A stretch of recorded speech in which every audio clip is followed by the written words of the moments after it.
Well, hello everybody, happy Sunday and welcome back down into the basement garden here so we can take a look at what's still growing on and what is getting ready, because we're only about 6 weeks away, apparently, so-called, from last frost out here. So I really kind of need to get my butt in gear on a couple of things, so we're going to be starting on some of that stuff today too. But in honor of the fact that the real garden season is almost here, I figured we would start with what's left of the overwintered stuff and then move our way to the Darwin table. So yeah, let's get going. Down here with the overwintered stuff, I've been having some fun with those foil bags from work and kind of thrown them around. Nothing permanent, you know, just kind of testing the idea of reflection. Haven't even cut any of them open, so they've all got twice as much, well, reflective area available as I'm actually using. That spider plant trough is doing fantastic. The house plants over there, you know, they really could use a better setup, but I'm feeling, you know, very positive, bright things about the future. I want to check out those new fluorescent lights. Well, pardon me, shop lights. They're actually LEDs, so I'm actually really excited about that, running at the 5,000 Kelvin range. So not quite as much to the blue spectrum as these were initially, but, you know, better for long-term consistency, I think. So that'll be good. If those work out for me upstairs, then I'll get another set for down here and we can really seriously get some proper light going down here. Look at this mouse melon. How crazy is this? Just going nutters, wrapping up around the fluorescent. Apparently it doesn't mind the close contact. Going down here, going down here. Just, I want to say millions, but that's an exaggeration, isn't it? Tons of little fruit starts, melon starts that are never going to go anywhere until it goes outside. But I'm thinking it's going to survive the next 6 weeks to do so. And then it's just transitioning back into natural sunlight, which is going to be hard on these leaves. They're very, very thin, very sensitive leaf. But it's come this far. I've got faith that it will survive. And I'm really looking forward to seeing just how many little tiny mouse melons we get off of that thing. That's so cute. Anyway, looking down at the rest of these a little closer, we've got the survivalist mint somehow still trucking along. I'm really kind of sad when I look at this one these days. This last week or two has been kind of a downhill thing for this Caribbean red in the DWC. The roots haven't died off. There's still color going in the water. Not quite sure what's happened there. The bubbler's still going. Just gonna leave it though. Not much I can do about it. Sugar Rush Cream back there seems to still be alive. Survived the winter. The El Oro we know didn't, but beside it here we've got, that's the MOA Scotch Bonnet, I believe. I can't see the label right now, but it still seems to have made it. The Yellow Scorpion in the bucket there, definitely toast. These raspberry cuttings. I don't think they made it, but a gentleman I work with has offered me some raspberry canes from his garden, and they are really very productive raspberries, so I'm very much inclined to take him up on that. Looking forward to adding those, you know, a couple months once things get warmer outside. But anyway, yeah, so there's the house plant and the overwintered plants, and who knew you could overwinter cucumber variety. This is just killing me. It's definitely been a source of constant joy and amusement this winter. Alright, so to the funky light of the aquaponic garden. Keep talking about how I'm going to rearrange this thing and maybe even pull out some of those mints, and yet not doing it. But again, this is a location where I'm getting very excited to try out potentially more of those new shop lights that are coming in. Like the price that I found them at, I am totally prepared to deal with. And I would like to have the proper spectrum down here, especially for the herbs and stuff that I seem to be growing in the aquaponics here, like the parsley, the sage, mint. That's just too much mint. It's like a wall of it. But in the middle here we've got some nice regrowth from that last clear cutting I did in the middle there. You know what, I should probably just move that out now. So, alright, I hope the angle's working out with the tripod in this. People say they want to see me doing more of these things. So I'm attempting to comply. Just gonna move one of these buckets. I gotta really hand it to the Euro Garden for being easy to work with. So it's basically a Dutch bucket hydroponic garden, right? That they sent me, and I've converted to my own aquaponic needs. But because it's such a nice little plug-and-play unit, I can really just move things around however I, well, darn well please. So let's get this middle mint out. Oh, jeez. That would explain some of the blockage. I hope you can see this on the camera. Get it back a little bit. It's a huge root mass that is formed down into the drain pipe here. So yeah, that explains a lot of what's been going on. Just going to pull that. Balance that a little bit better. Nice looking roots though. Be a good fake mustache. Not going there. Anyway, to the compost for that. And I wanted to move the sage into the middle. So alright, we'll just put this mint out of the way for now.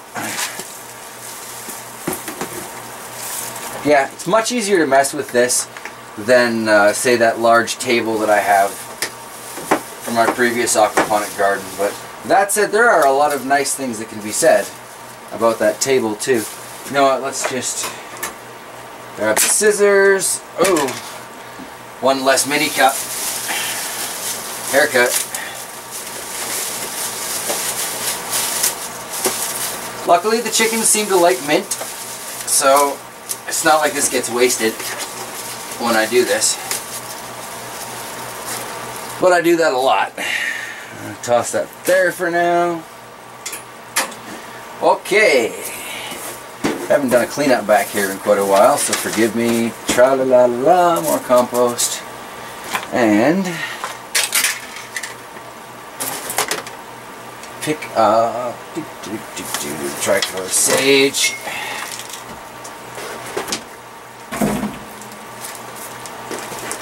Put it down. It's almost like I don't have a plan, because I don't actually have a plan. That would explain that. Let's put the larger sage at the back.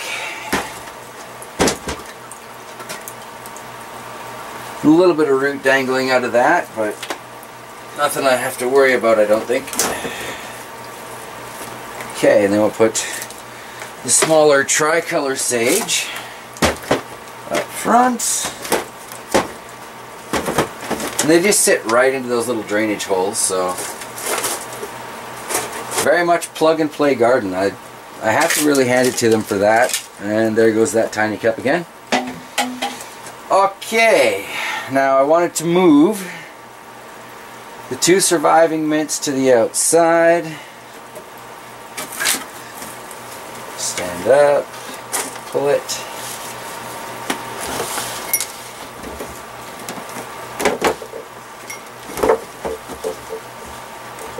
Balance that one in there.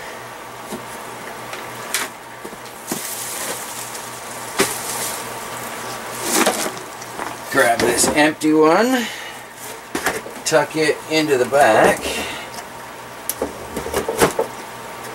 It is kind of warm against a bald head, I'll tell you what.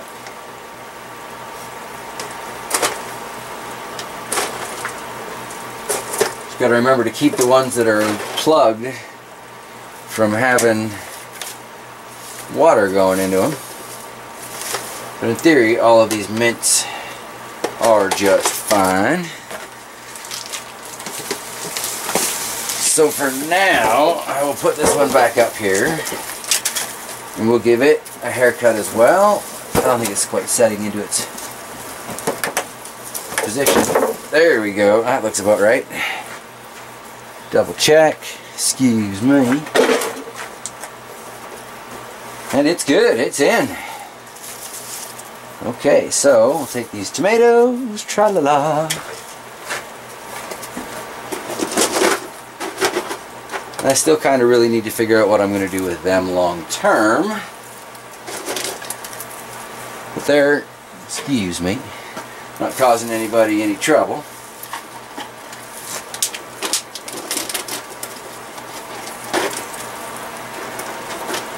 Probably only seeing mint right now. Shall we do some trimming? Like, I have taken a ridiculous amount of mint out of this aquaponic garden. Seriously ridiculous.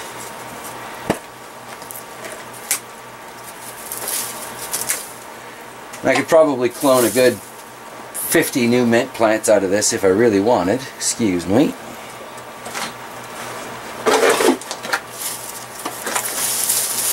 And really, this has all come from a couple of cuttings I plunked in here from one of those living herbs you get at the grocery store for maybe, I don't know, $2.50 on sale. It was a good price. I was happy with it, at any rate. Alright.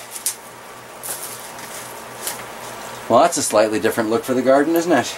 Alright, well, we got it all plugged back in here. In theory, everything should work just fine. Just going to turn the timer until the pump comes on. Poor stressed out little pump that it is. That's got water. Basically just got to go through all 8 of these tubes now. Nothing going into that one. There's 2 going into the sage. Excellent. Doesn't look like we stirred up too much muck anywhere, and everything's still in working order. Fantastic. Hopefully that'll make a nice positive change. Thinking this indigo rose might not be with us for too much longer. Might not be in the garden here anyway. Kind of toying with planting this one in, but we're not going to do that today. Let's move on down to the Darwin table though, back under a normal light spectrum. See those flaming caddies in the back. Could have used a little bit more water over the week, but things happen. Life gets in the way. I'm very surprised how well this bag pepper is doing. Little jelly bag seems to be working out just fine. Fantastic meal of aphids from this. For the goldfish earlier, it's just recovering from being like literally turned upside down and swirled around in the water. But check out the ahi Guyana here. Let me turn this one off. This thing is spreading just right out. There are still flowers everywhere on it. And honestly, I've just been giving it the fish water still. I need to mix up a proper blend of something, you know, on the flowering side of things. Help it save those and produce some actual fruit for me, but I am very pleased with how that's doing. And then down here we've got the seed tray, the new honeycombish kind of seed tray, and I've got 12 different things that I'm gonna get all planted out in there today because, well, you know, 6 to 8 weeks before that last frost, I should have gotten some of these things started 2 weeks ago. Not going to bore you with all of that, but a quick run through. We've got some tomatoes in here. So these are the tomatoes that I saved on coffee filters. I'm really curious to see how well they did. Looks like they're moving fairly freely in there. They should have had plenty of air flow through there because it's just a coffee filter. And I've had some issues with the paper towel method in the past. They get stuck to it and it gets nasty. Got some leaks I should have started a while ago, but we're going to go those anyway. I found some old sunflowers. Sunflowers take a while around here, so I think maybe getting some of those started early could be a good plan. And then I've got a couple of different varieties of cabbage because we do have that row cover this year. So hopefully I can keep some of my brassicas for us instead of just those stupid little white moths. Moving over, that brings us to the pitcher plant, which is doing quite well. And if we look down here, starting to throw off a new little pitcher, so that's exciting because this is off the short side. So it's definitely alive and growing. I am continually amazed by this thing, whereas I'm continually disappointed by this. That said though, if I kept up on the nutrients a little bit better and found a more effective way to eliminate aphids, then this would be working out quite well, I think, at least for kale. As I have said, I mean, these peppers are obviously a write-off at this point.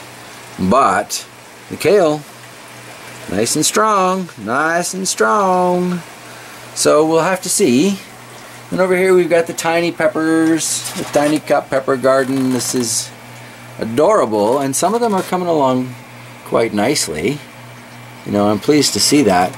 But it sure is nothing compared to the results from that arrow garden upstairs. Those seeds start, it's what, maybe 5 weeks old now for the habaneros. Some of these things are like 3 months old down here.